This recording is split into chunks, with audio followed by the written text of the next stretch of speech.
Hi everyone, this is Lisa. Just want to say hello. I'm sorry we're all not back in college. I wish I could be teaching you again, but unfortunately I'm not. So I thought I would take this time to explain to you about the civil department as I normally would. Okay? So, civil department, this is also known as civil litigation. If you go for a job in a litigation department, it's going to be civil.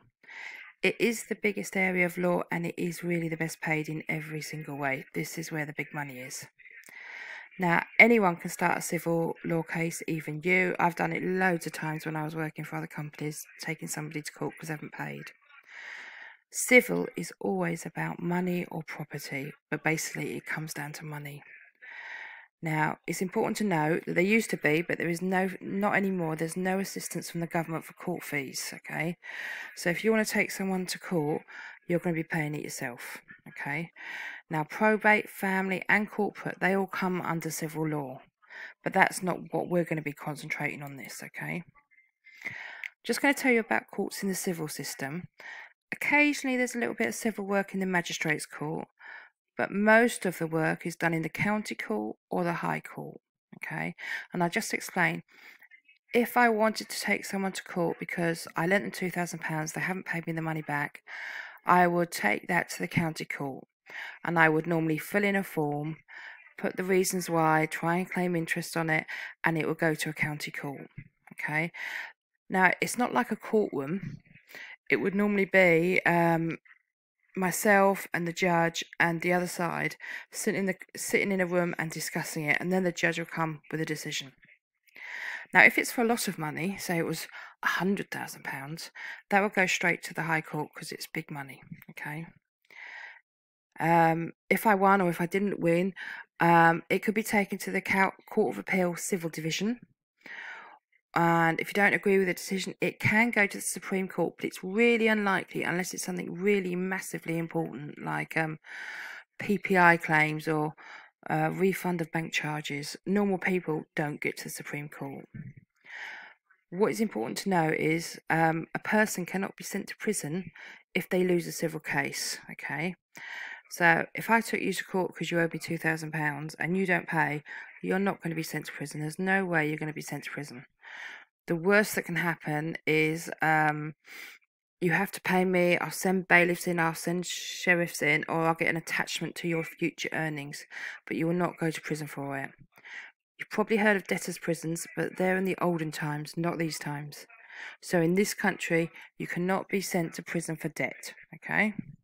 So the worst thing that's going to happen is you're going to lose money. Now, these people, hopefully you recognise them. One is the odd one out, okay? Can you guess what it is? Probably not, actually. So it's Elton John, Scarlett Johansson, Russell Brand, and Louis from The X Factor. Now, Scarlett Johansson, she started a civil case. This was the High Court, by the way. She complained that a book character, not even in her name, made fun of her, and she won her case for defamation of character. So defamation of character, that comes under civil law. Louis Walsh, he won a claim against the Sun, and he was paid $400,000 by them because they told a story or ran a story about him attacking a man in the loo. Russell Brand, he won an undisclosed amount because it's so huge, they won't say you how much, from the Sun for libel, claiming he was cheating on his girlfriend. So the Sun ran a story saying that he was cheating on his girlfriend. He actually was, that was found out later. But anyway, the Sun had to pay him money. Now, Elton John, he lost the libel case. Now, you would think he would win, wouldn't you? Because he would have the best lawyers and he was definitely the richest out of all of them. But basically, the Times, which is like a top-notch paper, said that he was using a tax avoidance scheme. He actually was, and they proved that he was, so he lost. So he had to pay not just his court fees, which the court fees he had to pay, not just his lawyers' fees, but he had to pay the other side's lawyers' fees. So it can be a lot of money if you lose. You probably already know a little bit about civil law. So have you ever watched Can't Pay, Take It Away? It's absolutely great. I love that. And the sheriffs are coming. That's another one. And the picture below is bailiffs. Okay. So as you're off, well, you're not really at college at the moment. If you can try and watch Can't Pay, Take It Away, that would be great. Now, everybody you see here, the sheriffs are coming and Can't Pay, Take It Away. They are High Court sheriffs. The ones below, they are bailiffs. Now, there's a difference between bailiffs and sheriffs, okay? So I'm going to explain to you the difference. So, High Court sheriff. So just suppose I put my claim into court and somebody owes me £2,000. They haven't paid, okay? We go to court. The judge says, yes, Lisa, you are right. You deserve that money. They'll give the other side a chance to pay. They give 30 days. If they pay within 30 days, that's fine. All over. If they don't pay, then I can send in either the bailiffs or the High Court sheriff. And also, they're going to get a county court judgment against them. That's going to stay on their record for 6 years, and it's going to ruin their credit rating forever. Okay. So if I send in a bailiff might cost me £100. Okay. So I instruct a bailiff. They might turn up at the person's house in about 6 to 8 weeks. But not only are they going to turn up, they're going to send a letter to say they're going to turn up at a certain day and time.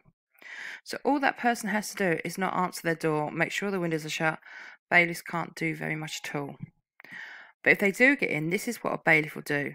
They'll take goods to pay your debt. So suppose you had a lovely telly or a lovely stereo, then they would take that and sell it. Say you had £1,000 telly, they'll sell it for about 50 quid. So they will take a lot of your goods.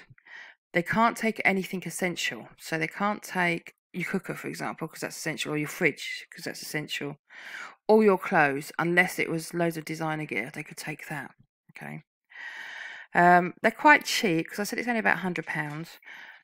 If you don't let them in, if you've left a window open, they can climb in. They can climb in. There's nothing you can do about it. High Court sheriff, much, much scarier. Okay. The ones on the telly look lovely, but they're not all like that, believe me. A High Court sheriff will normally act within a week of me instructing them. So if someone owes me £2,000, I instruct a High Court sheriff. It's probably going to cost me £350 to instruct a High Court sheriff.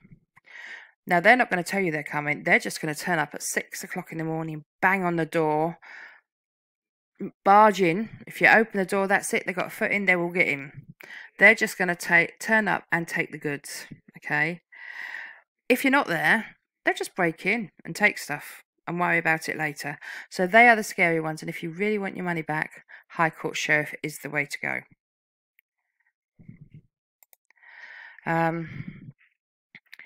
So the civil department and civil law in general is where most money in the whole system is spent. It's normally a claim for money, or it can be as complex as a confiscation order after a criminal court case. So say someone's accused of fraud, I do know about this, they're accused of fraud, put into prison, then there'll be a civil claim to get all their money back, you know. So if someone's swindled 5 million, they've got 5 million hiding somewhere, so the government will go for it and try and do a confiscation order, and then they'll be sending in the bailiffs and the High Court sheriffs, okay? What we're going to be concentrating on is claims for money, because businesses, obviously they deal with each other, and if one business doesn't pay, it's a problem for the other businesses because they've got to pay their staff. So this is businesses or people not paying their debts, and this is going to be about how we claim the money back, okay?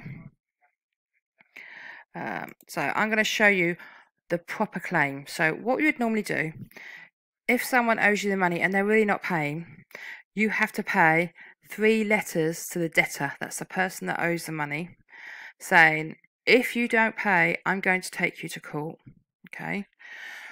Now, if they don't pay, I can do an N1 form, okay? That's where I put all the information in. If I went to a solicitor or more complicated claim, it will be a particulars of claim. So in this course, what you're going to do is you're going to do the N1 form, because that's one I've always used. But for bigger problems, you do the particulars of claim, and you need to know how to do that because it may well come up in the exam, okay? So you send the particulars of claim, you have to send it with all the evidence like the invoices, etc., and you send it to the court. There is either a court case. Now sometimes it can be an online court case. So say someone owed me £2,000, I send my N1 form in, which is just the same as the particulars of claim, and say, Right, he owes me all this money. The court will send them a letter saying Lisa has claimed against you. If they just ignore it, I just win. That's an online win. I don't have to do anything. If they want to contest it, that's when we go to court and someone will win. Okay. Then after that, if money's not paid, I send in either the bailiffs or the sheriffs. Now that is practically the civil department. And just the last bit, you need to remember, civil law is all about money or land or compensation. Basically, it's about money. Now, the decision in civil law is on the balance of probability. In criminal law, it's about committing a crime and being possibly imprisoned for it. And that decision is by a jury. Okay? So, you know that in a criminal trial, someone accused of murder, really the judge wants definitely a majority, but really they want all 12 people to say, yeah, guilty. Compare that to a civil, it's like only 6 of them saying, yeah, he's guilty, and the other 6 going, yeah, no, well, not really. So you have much more chance of losing or winning in civil. It's just really on the balance of probability. If they think 51%, yeah, you owe the money, you're going to have to pay it back. So you can see it's a bit of a worry, and there's all these fees attached. It's a lot of money. Anyway, that's my spiel on the civil system. Okay, bye.